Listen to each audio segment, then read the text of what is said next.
Depuis toujours, les édifices religieux ont dessiné l'horizon de nos campagnes. Villes et villages se sont édifiés autour des églises. Alors que par le passé, les cloches rythmaient les heures de l'activité humaine, aujourd'hui, elles donnent le tempo de la vie chrétienne. Baptême, mariage, funérailles ou encore l'appel du dimanche.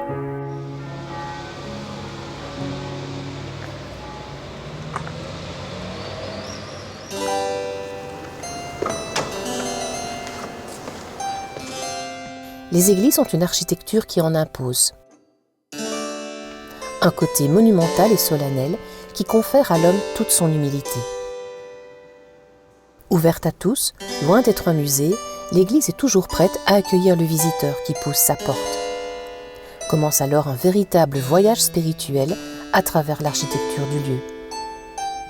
Premier objet qui s'invite au regard est le baptistère, première étape de la vie chrétienne.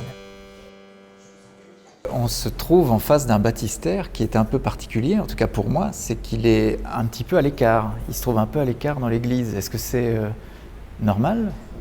Il est tout à fait à l'écart de l'église. C'est-à-dire que le baptistère, au départ, a vocation d'être le lieu du baptême, lieu d'entrée dans l'église, lieu d'entrée dans la communauté chrétienne. Donc, on le situait soit à l'extérieur de l'église, ce qui existe parfois, soit à l'intérieur, mais tout à fait près de la porte, parfois même avec sa propre porte, et dans un endroit écarté où finalement peu de personnes entraient. Il est à sa place dans une certaine vision du baptême, où finalement c'était une vision d'un baptême, je ne veux pas dire en petit comité, mais quasiment. Très peu de personnes, papa, maman, parrain, marraine, quelques personnes, c'était tout. Et donc on avait ici une enclave de 6 à 8 mètres carrés et c'était suffisant. Avec l'idée du Concile Vatican II, on passe à une autre vision de la liturgie, où la communauté chrétienne s'élargit et s'élargit notamment à la dimension d'une communauté dominicale. Et c'est pour ça donc qu'il existe un autre baptistère qui est beaucoup plus loin et qui est au centre, plus ou moins au centre de l'église. C'était l'idée, c'est-à-dire que ce baptistère-ci n'était pas situé de façon cohérente pour la liturgie du baptême aujourd'hui. Seulement, il y avait un autre problème, c'est qu'on se trouve dans un bâtiment qui est un bâtiment classé, extérieur et intérieur. Dès lors, bouger ce baptistère allait demander sans doute des années de tracasseries administratives, etc., avec peut-être à la fin un refus. Et donc, on a pris une autre option, on s'est dit on va le laisser là où il est le témoin d'une histoire, puisque ce baptistère date du début du 19e, il est le témoin d'une histoire, mais aujourd'hui, on va imaginer un autre baptistère situé dans un endroit plus cohérent par rapport à la liturgie souhaitée par le Second Concile du Vatican. On va aller le voir. D'accord.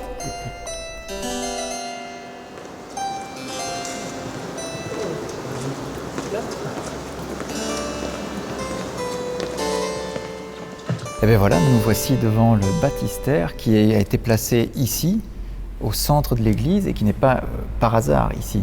Il aurait pu être en face. Mais... Tout à fait. Donc on a choisi ce bras de transept ici, parce qu'en fait, le baptême, c'est bien sûr l'entrée dans l'église universelle, l'église diocésaine, mais c'est aussi l'entrée dans une communauté locale. Et en fait, ce lieu, à travers toute la décoration qui est derrière nous, ce lieu, c'est finalement l'histoire chrétienne de Leuze, avec une évocation de Saint François de Sales, qui évoque les religieuses salésiennes présentes ici depuis bien longtemps, avec surtout aussi l'évocation de Saint Badilon, ce moine, cet abbé qui est arrivé à Leuze et qui a fondé en quelque sorte la vie chrétienne ici sur Leuze. Le baptistère, porte d'entrée également dans la vie locale, dans l'histoire sainte de ce lieu.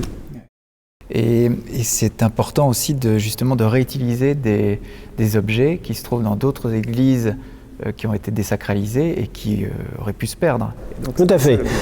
Donc évidemment, il y avait deux options possibles. Soit on faisait construire un nouveau baptistère, soit on achetait un produit commercial comme on peut en trouver, ou alors on essayait peut-être de trouver un baptistère qui était sorti d'une église désaffectée, Et c'est là qu'il faut souligner alors tout le travail qui est fait au niveau du service Art, Culture et Foi.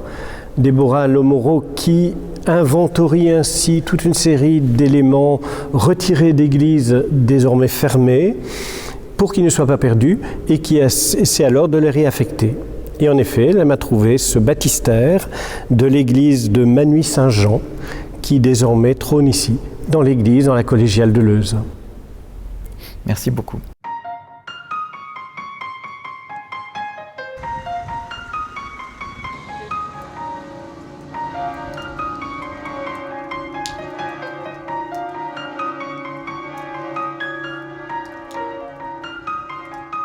La deuxième étape de notre périple est la découverte du cœur de l'église, symbolisé par l'autel. Mais notre attention est d'abord retenue par les nombreux trésors de cette magnifique collégiale. En entrant dans cette collégiale, j'ai pas pu m'empêcher d'admirer toutes ces sculptures et j'aimerais bien savoir un petit peu qui a réalisé ces sculptures. Ces sculptures frappent en entrant dans cette collégiale, d'autant plus qu'elles contrastent avec l'architecture. L'architecture gothique de style Brabançon, mais ces sculptures sont de style Renaissance, faites par un artiste montois, Jacques Dubreuc, qui était maître artiste de Charles Quint. En fait, il avait, à la demande des chanoinesses, réalisé un jubé qui séparait le chœur de la nef de la collégiale, avec toutes ces statues et bas-reliefs que nous voyons maintenant dispersés dans la collégiale. Ce jubé a été détruit à la Révolution française. Et après quoi, on a réparti toutes ces œuvres dans la collégiale, les statues que vous voyez et les bas-reliefs qui constituent l'autel majeur que nous avons maintenant devant nous. Et que représentent justement ces bas-reliefs? Vous avez au centre un bas-relief qui représente le repas pascal juif. Ça nous invite à relier l'Eucharistie avec le repas pascal des Juifs où ils célébraient la libération d'Égypte. C'est un texte qu'on lit le jeudi saint. La première lecture, tirée du livre de l'Exode, raconte ce récit où le peuple est invité à consommer un agneau rôti avec des herbes amères et du pain sans levain avant de sortir et de partir, de quitter le pays de l'esclavage pour sortir vers la terre de liberté.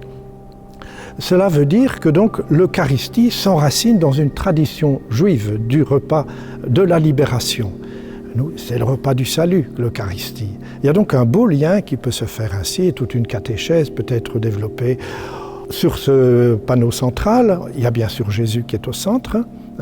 On observe aussi la présence du disciple bien-aimé qui a sa tête contre la poitrine de Jésus. Et ça, c'est une tradition juive dans les récits de testament, de transmission, de bénédiction, par exemple d'Abraham, de son petit-fils Jacob, dans le livre des Jubilés, qui est un écrit juif du IIe siècle avant Jésus-Christ.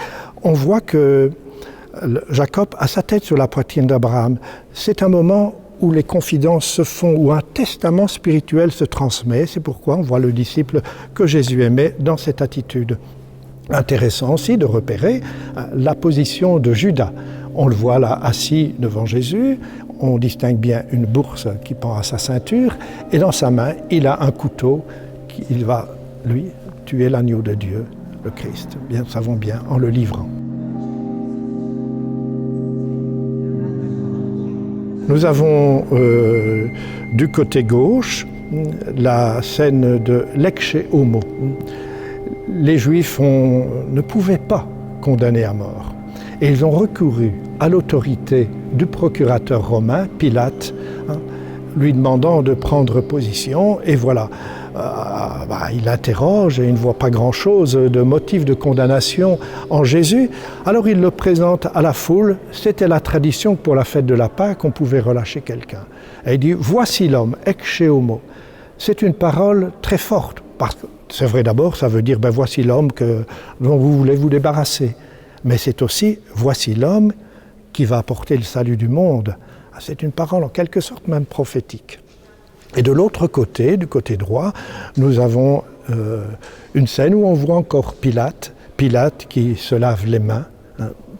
Pilate qui a été fort troublé par la rencontre avec Jésus, qui s'est révélé, il lui a demandé s'il était roi. Oui, je le suis, hein, mon royaume n'est pas de ce monde, et je suis venu pour rendre témoignage à la vérité. Et alors il y a cette question très forte de Pilate, qu'est-ce que la vérité? Pilate est troublé.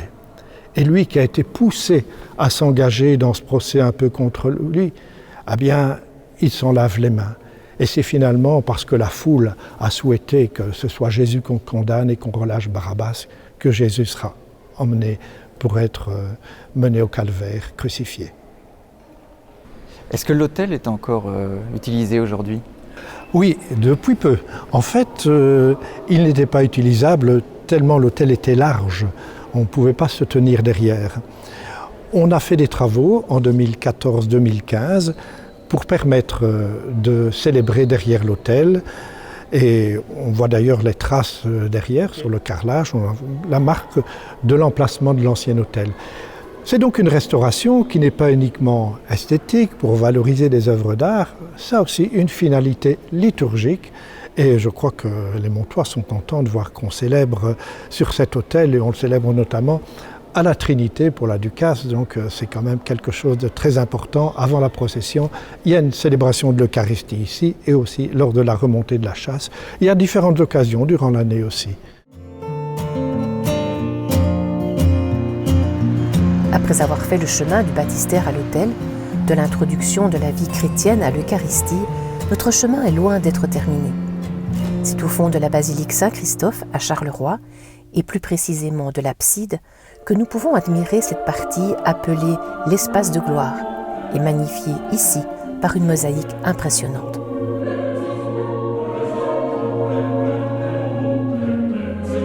C'est vrai que c'est une œuvre unique, hein. C'est une mosaïque qui est composée de 2 millions de petits carrés de verre. C'est assez étonnant. Beaucoup même de gens de la région ne connaissent pas cette œuvre et pourtant elle est exceptionnelle. Elle a été conçue d'après des cartons d'un artiste local qui s'appelait Jean Rancy. Et elle a été mise en œuvre par des ateliers vénitiens. Donc c'est des tout petits carrés de verre. Donc ça peut aussi rappeler tout le passé verrier de la région de Charleroi. Et cette mosaïque est inspirée par le livre de l'Apocalypse. Et elle s'inscrit dans l'agrandissement de l'église qui jusque dans les années 50 était assez petite et trop petite pour l'agglomération de Charleroi.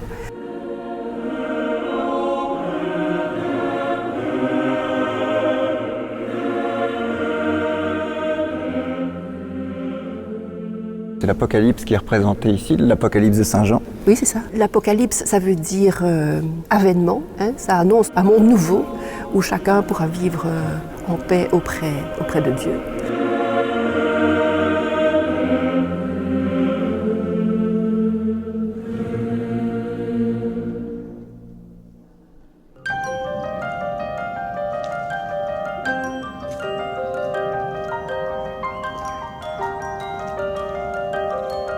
Notre pèlerinage touche déjà doucement à sa fin. Nous le terminerons à Chièvres. Dans les églises, l'iconographie est généralement très présente. S'y croisent chemin de croix, statues de saints et bien sûr les vitraux. Au-delà de leur expression artistique et par les histoires qu'ils racontent, les vitraux sont un peu comme une catéchèse en bande dessinée. Est-ce qu'on peut dire d'un vitrail justement qu'on le lit? Quelle est l'histoire plus particulièrement de ce vitrail central? Oui, central parce que central dans la foi chrétienne, c'est une trinité souffrante.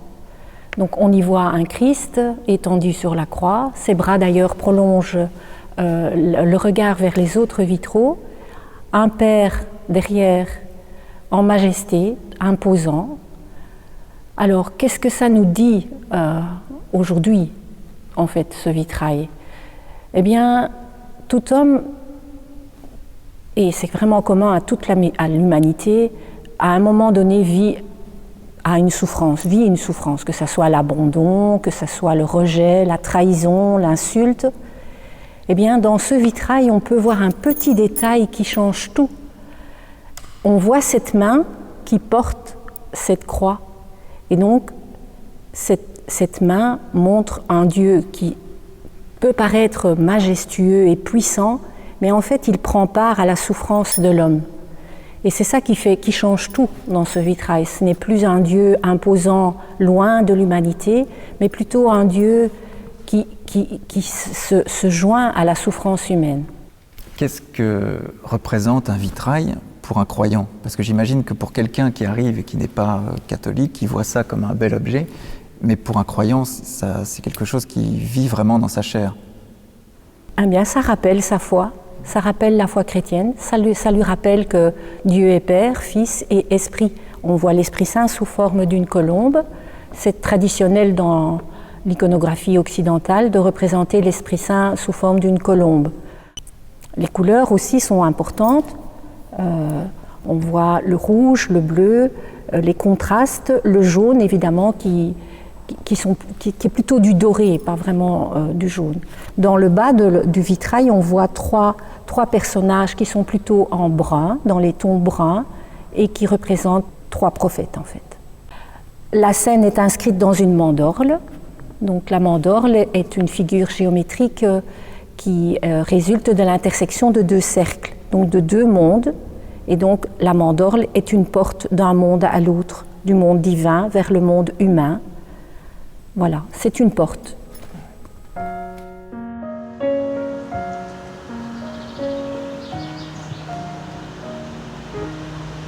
Vous l'aurez compris, découvrir une église, quelle qu'elle soit, est une aventure spirituelle.